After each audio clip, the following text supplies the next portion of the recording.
Hello guys, may adlaw. So karon day guys, nakapalit day taog Brahma nga chicken. Bali isa ni siya kaparisan nga atong napalit guys. Timing pug kaayo after 1 week, so nangitlog na pud dayon ang babae. Alright. So, first drop saya ang itlog. Itlog na gyud no. Itlog lagi ng bag-o na tong palit nga Brahma. So first drop dako sa itlog ato niti common may first drop.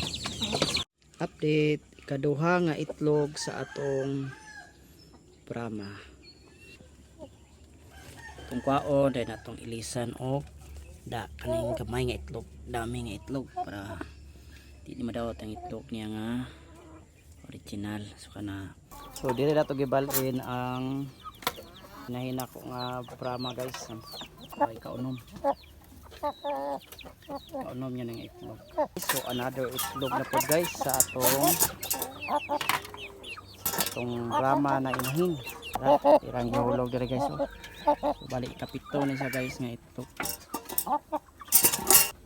Mao ni siya guys ang atong i-incubate. Kuha ni siya kabuok. 5 ka Brahma. So siya ang D1. Okay guys, so mo ni siya ang D21 sa atong gi-incubate na itlog. So gamay ra ni siya guys kay na daot ang upan itlog. So atong karon pila ra gyud ang nabilin diri og na pusa.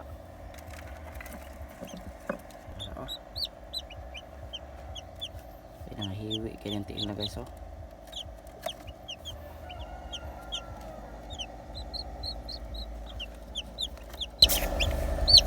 Bali na tayo Brahma guys.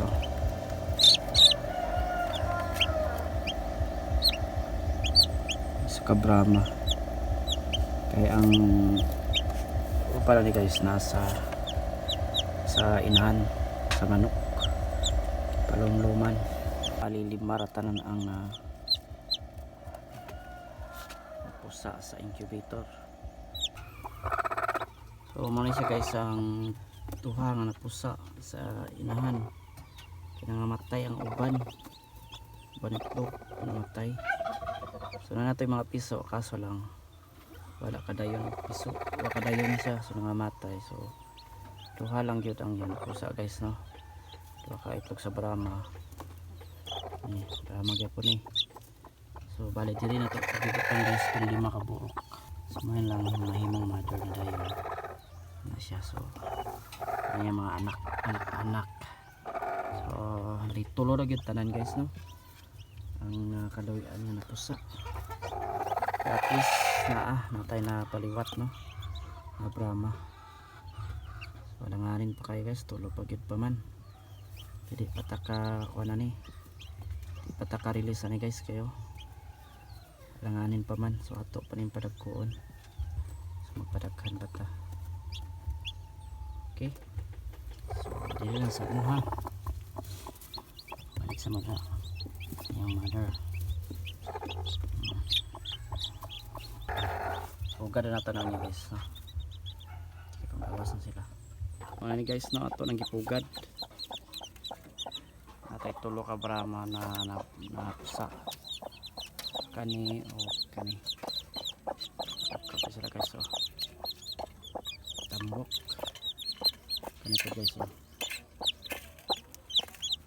So natay na paliwat nga Brahma guys, tulo ka bok dayon patpod ka Bisaya kaning kalahaon.